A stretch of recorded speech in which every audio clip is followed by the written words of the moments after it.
Hello everyone, welcome to Sarvodaya classes. Sarvodaya classes में आप सभी का स्वागत है। अमेरिका ने संयुक्त राष्ट्र सुरक्षा परिषद में अफ्रीकी देशों के लिए 2 स्थायी सीटों का समर्थन किया है। हाल ही में क्या है, ये खबर निकल के आई है। यहाँ पर आप देख सकते हैं US supports African UNSC seats, right.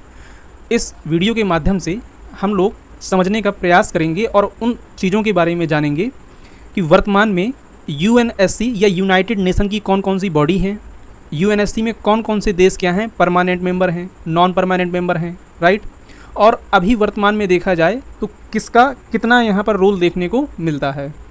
और यूएस के द्वारा जो अफ्रीकन कंट्रीज़ या आइलैंड कंट्रीज़ जो हैं उनके लिए जो सुझाव दिया गया है वो क्या है, राइट। और यहाँ पर क्या प्रासंगिकता हो जाती है और भारत को लेकर के यहाँ पर क्या चीज़ देखने को मिली है या यूएस का क्या रिएक्शन देखने को मिला है जब उनके द्वारा अफ्रीका और जो आइलैंड कंट्री हैं उनके लिए सीट का सुझाव दिया गया, तो भारत के लिए इन्होंने क्या कहा है। इन सारी चीज़ों को इस वीडियो के माध्यम से हम लोग यहाँ समझने का प्रयास करेंगे, राइट। तो यहाँ पर आप देख सकते हैं ये AP का एक आर्टिकल है, US backs 2 permanent seat for African nation on the UN security council. यहाँ पर जिनको आप देख पा रहे हैं ये संयुक्त राष्ट्र में क्या हैं, संयुक्त राज्य अमेरिका की राजदूत हैं। इनका नाम क्या है, तो ये हैं लिंडा थॉमस, राइट। इनका नाम लिंडा थॉमस है।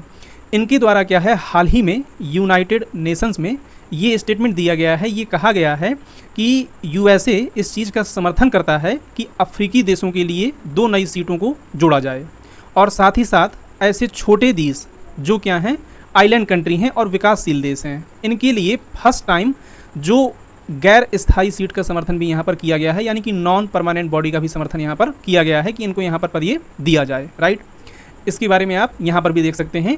और इन्होंने आगे ऐड करते हुए ये कहा कि यह जो कहा गया है यहाँ पर, कहने का मतलब सबसे बड़ी बात ये है कि इन्होंने अफ्रीकन कंट्रीज जो हैं उनको सीट देने का तो ऐलान किया है, लेकिन यहाँ पर एक पॉइंट ऐड कर दिया है, एक शर्त सामने रख दी है कि इनको वीटो पावर नहीं दी जाएगी, ठीक है। तो इस वजह से क्या है, ये सारी चीज़ें यहाँ पर चर्चा में देखने को मिल रही हैं, राइट। और सबसे पहले मैं चाहता हूँ कि UN का स्ट्रक्चर क्या है, ज़रा उसको आप समझने का यहाँ पर प्रयास करें, राइट। तो देखिए, सबसे पहले हम लोग जानें अगर, तो यूनाइटेड नेशन जो है वो एक इंटरनेशनल क्या है, ऑर्गेनाइजेशन है, राइट। और इसका मेन काम क्या होता है कि इंटरनेशनल पीस और सिक्योरिटी को मेंटेन करने के लिए इसको बनाया गया था। इसका हेडक्वार्टर आपको न्यूयॉर्क सिटी में देखने को मिल जाएगा, राइट। और UN की बात करें तो इसको सेकेंड वर्ल्ड वार यानी कि द्वितीय विश्व युद्ध के बाद से और ऐसे युद्ध देखने को ना मिले to preventing future world war, इस वजह से क्या है इसको बनाया गया। इसके पहले जो वर्ल्ड वार फर्स्ट हुआ था उसके बाद एक बॉडी देखने को मिली थी जिसको नाम दिया गया था लीग ऑफ नेशंस, ठीक है। लेकिन लीग ऑफ नेशंस जैसी बॉडी होने के बावजूद भी क्या है, वर्ल्ड वार सेकेंड हो जाता है, तो उसके बाद से इसकी प्रासंगिकता पर सवाल उठने लगते हैं और उसके बाद जो है यहाँ पर एक नई बॉडी बनाई जाती है जिसको कहा जाता है यूनाइटेड नेशन, राइट। और यूनाइटेड नेशन के लिए 25 अप्रैल 1945 को US के सैन फ्रांसिस्को में 50 नेशंस के लोग क्या है यहाँ पर असेंबल होते हैं, या 15 नेशन जो है उनके लीडर यहाँ पर असेंबल होते हैं, राइट। और उसके बाद यहाँ पर UN का चार्टर जो है इसको लाया जाता है और 25 जून 1945 को इसको एडॉप्ट किया जाता है। और अल्टीमेटली बात की जाए तो 24 अक्टूबर 1945 जो आपको ऑफिशियल डेट देखने को मिलती है वो 24 अक्टूबर 1945 है जब क्या है इसको एडॉप्ट कर लिया जाता है, राइट। यहाँ पर आप देखना चाहें तो जो इसका हेडक्वार्टर है वो आपको यूनाइटेड नेशंस जो प्लाजा है मैनहट्टन न्यूयॉर्क सिटी में, यहाँ पर आपको देखने को मिल जाएगा। यहाँ पर जो इस भी कॉम्पिटिशन की आप तैयारी कर रहे हैं तो यहाँ पर ये प्रश्न जरूर पूछा जाता है कि इसकी जो लैंग्वेज है यानी कौन कौन सी लैंग्वेज यहाँ पर अपनाई गई हैं। तो देखिए, Arabic, Chinese, English, French, Russian, Spanish, ये 6 भाषाएं क्या हैं जो यहाँ पर इस्तेमाल की जाती हैं या इनमें डेटा जो है पब्लिश किया जाता है। और टोटल मेंबर यहाँ पर 193 मेंबर आपको देखने को मिलेंगे। जो यहाँ के सेक्रेटरी जनरल हैं इनसे भी प्रश्न पूछा जाता है, तो एंटोनियो गुटेरस, यहाँ पर आप देख सकते हैं कि ये क्या है, सिक्योरिटी जनरल हैं यहाँ के। और कब से हैं, तो साल 2017 से हैं। ये पोर्तुगीज़ और ईस्ट तिमोर बेस्ड क्या है, एक पॉलिटिशियन हैं जो इसका पदभार यहाँ पर लंबे टाइम से संभाल रहे हैं। यहाँ पर प्रश्न ये भी आता है कि इसका चार्टर कब साइन किया गया था, तो ये मैंने आपको यहाँ पर पहले ही बताया कि 26 जून या 25 जून 1945 को जो है इसका चार्टर साइन किया गया था। फोर्स में कब आ गया, तो 24 अक्टूबर 1945 को ये फोर्स में आ गया था, राइट। आई होप कि अब आपको ये तो मालूम होगा कि यूनाइटेड नेशन है क्या, राइट। अब यूनाइटेड नेशन की अगर हम लोग और थोड़ा डीप जाएं तो यूनाइटेड नेशन की जो मेन बॉडीज़ हैं यानी कि इसको अलग अलग डिवाइड कर दिया गया है। इसके 6 क्या हैं, मुख्य पार्ट हैं। उसमें से पहला आपको देखने को मिलेगा यूनाइटेड नेशन जनरल असेंबली, दूसरा मिलेगा यूएनएससी सिक्योरिटी काउंसिल यानी कि, और तीसरा है इकोनॉमिक, सबके आगे आप यहाँ पर यूएन लगा दीजिए, यानी United nation economic and social council, United nation trusteeship council, United nation international court of justice यानी कि जो आईसीजे है, और लास्ट यहाँ पर है सेक्रेटरीट, यूएन का सेक्रेटरीट जो है, और आईसीजे भी जो है वो भी क्या है, यूएन की ही एक बॉडी है। अब थोड़ा सा सबके बारे में एक ब्रीफ इंट्रोडक्शन यहाँ पर हम लोग देख लेते हैं। तो देखिए, यूनाइटेड नेशन जनरल असेंबली की बात करें तो यहाँ पर लगभग जो विश्व के देश जितने हैं उन सब का यहाँ पर आपको मेंबरशिप तरीके से देखने को मिलती है, यानी कि करीब यहाँ पर 193 मेंबर स्टेट हैं, और ये जनरल असेंबली को क्या करते हैं, रिप्रेजेंट करते हैं। हर साल सितंबर के महीने में क्या है, यहाँ पर जो एक मीटिंग बुलाई जाती है, यानी जनरल असेंबली की मीटिंग बुलाई जाती है, और इसका मेन उद्देश्य यही होता है कि जो भी यहाँ पर क्या है, पीस को इस्टेब्लिश करने के लिए या कोई ऐसे जो इंपॉर्टेंट डिसीजन है उसके लिए क्या है, इस मीटिंग को बुलाया जाता है और यहाँ पर उस पर चर्चा की जाती है, राइट। और यहाँ पर मैं आपकी जानकारी के लिए ये भी बता दूं कि general assembly each year elect a general assembly president, जो 1 साल के टर्म ऑफिस के लिए यहाँ पर इलेक्ट किए जाते हैं, राइट। इसके अलावा अगर हम लोग सेकेंड बॉडी की बात करें तो वो है यूएनएससी, यानी कि United nation security council. United nation security council में टोटल आपको यहाँ पर 15 मेंबर देखने को मिलेंगे, राइट। 15 मेंबर में से 5 क्या हैं, परमानेंट मेंबर हैं, और 10 क्या हैं, नॉन परमानेंट मेंबर हैं। अगर हम लोग करंट की बात करें तो यहाँ पर आप देख सकते हैं कि चाइना, फ्रांस, रसिया, यूके और यूएस, ये क्या हैं, 5 परमानेंट मेंबर हैं। इसके अलावा Algeria, Ecuador, Guyana, Japan, Malta, Mozambique, republic of Korea, Sierra Leone, Slovenia और स्विट्जरलैंड, ये क्या हैं, यहाँ पर नॉन परमानेंट मेंबर हैं। इस तरीके से अभी आप स्ट्रक्चर समझेंगे तो यहाँ पर टोटल 15 मेंबर हैं यूएनएससी में। देखिए, इन 6 बॉडी में से सबसे ज़्यादा जो इफेक्टिव है वो कह सकते हैं कि यूएनएससी है। यहाँ पर जो ये 5 परमानेंट मेंबर आपको देखने को मिल रहे हैं, इनके पास क्या है, वीटो पावर है।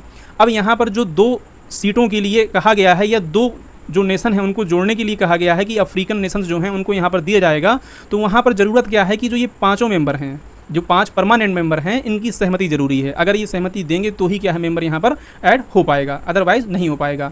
और जो ये 10 मेंबर आपको देखने को मिल रहे हैं यहाँ पर, तो ये हर 2 साल में क्या है, यहाँ पर टर्मिनेट होते रहते हैं, यानी कि और नए सदस्य इसमें जुड़ते रहते हैं। 2 साल का यहाँ कार्यकाल होता है, राइट। यहाँ पर आप देख भी सकते हैं कि non permanent member elected for 2 year term by general assembly, और जनरल असेंबली से क्या है, चुन करके यहाँ पर ये आते हैं, राइट। आई होप कि यहाँ तक आपको चीज़ें समझ में आ गई होंगी। आगे अगर हम लोग देखें इसमें, तो तीसरी बॉडी है इसकी UN economic and social council, right. और इसमें कितने मेंबर हैं, तो it has 54 member elected by the general assembly for overlapping 3 year term. कितने साल के लिए, तो 3 साल के लिए, राइट। और यहाँ पर जो अगली बॉडी है वो है ट्रस्टीशिप काउंसिल। ट्रस्टीशिप काउंसिल को भी 1945 में यूएन चार्टर के अंडर जो चैप्टर 8 है उसके तहत जो है इसको बनाया गया था, और इसमें 11 ट्रस्ट टेरिटरीज हैं जिनको प्लेस किया गया है एडमिनिस्ट्रेशन के लिए 7 मेंबर के स्टेट के द्वारा, राइट। तो यहाँ पर हमको इसका जरा ब्रीफ इंट्रोडक्शन ही लेना है, जो मेन बॉडी है वहाँ पर हमको उनको ज़्यादा बेहतर तरीके से यहाँ पर समझने की ज़रूरत है, राइट। तो यहाँ पर मैंने आपको बताया, इसी तरह से जो इंटरनेशनल कोर्ट ऑफ जस्टिस है, जिसका जो हेडक्वार्टर है वो आपको देखने को मिल जाएगा कहाँ पर, नीदरलैंड के हेग में। यहाँ पर देख सकते हैं, it's seat it at peace place in the Hague, Netherlands, right. और जो भी अंतर्राष्ट्रीय मुद्दे होते हैं वो कहाँ पहुँचते हैं, इस कोर्ट के जरिए सुलझाए जाते हैं, राइट।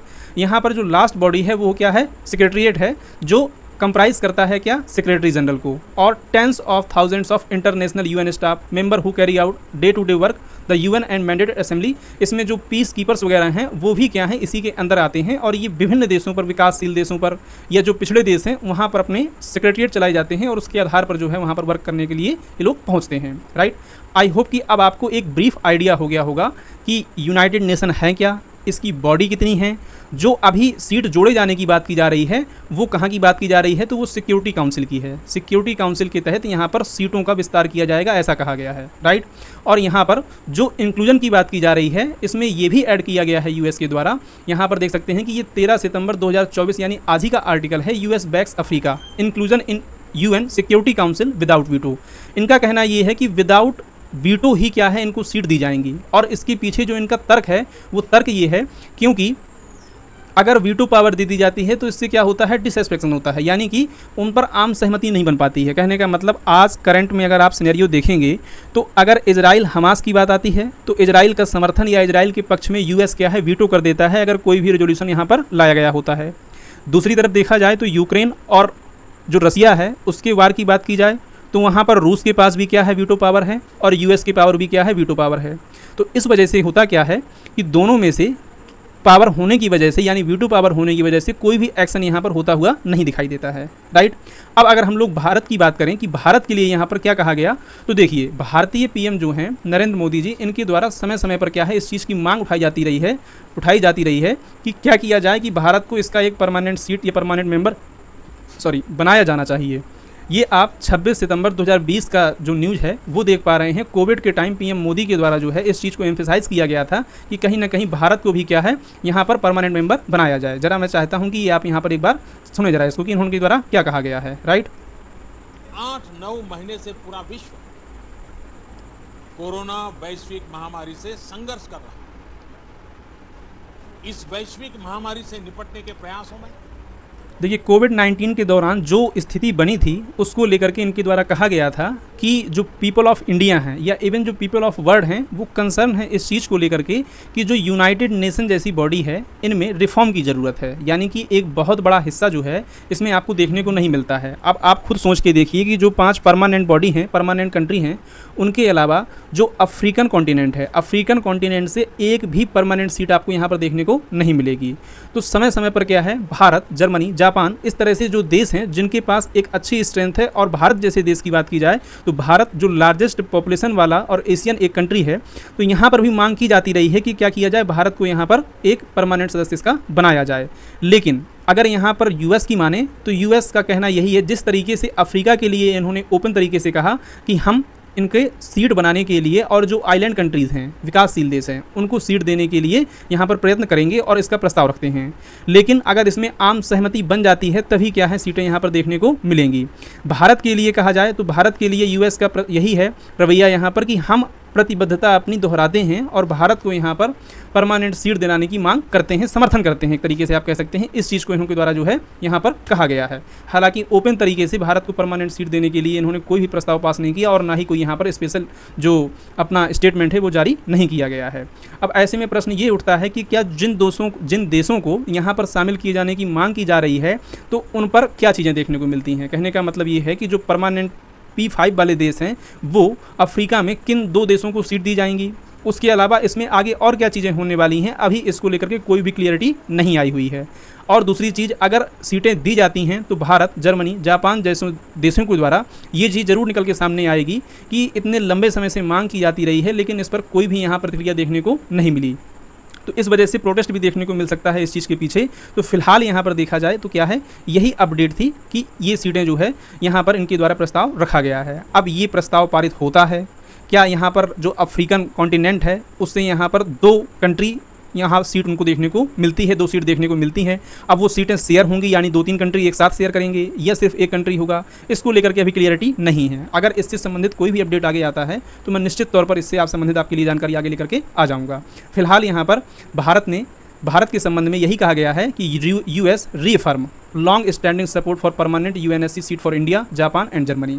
ठीक है, तो यूएसए का भारत को लेकर के हमेशा से ही ढुलमुल रवैया रहा है, राइट। आई होप कि आपको चीज़ें पसंद आई होंगी और आपको लेक्चर समझ में आया होगा। जो भी मैंने आपको बताया यहाँ पर, सबसे पहली चीज़ मैंने आपको ये बताई कि चर्चा में क्यों है, क्योंकि यूएस ने क्या है 2 सीटों के लिए यहाँ आवंटन करने के लिए प्रस्ताव रखा है। उसके अलावा मैंने आपको बताया कि यूनाइटेड नेशन कब बनाया गया और क्यों बनाया गया, इसके कौन कौन से पार्ट हैं, किसका वर्क क्या है, जिनको ऐड किया जा रहा है वो कहाँ पर ऐड होंगे, भारत को ऐड करने को लेकर के क्या यहाँ पर चीज़ें देखने को मिली हैं, राइट। तो ये क्या था, हमारा कंप्लीट लेक्चर था। आई होप कि आपको चीज़ें समझ में आई होंगी। अगर आपको वीडियो पसंद आता है, जो डेटा मैं यहाँ पर आपको दिखाता हूँ, थोड़ा भी आपको वर्थ इट लगता है कि ये हमारे काम की चीज़ है, तो प्लीज़ सपोर्ट करिएगा, चैनल को सब्सक्राइब कर लीजिएगा। Thank you for watching.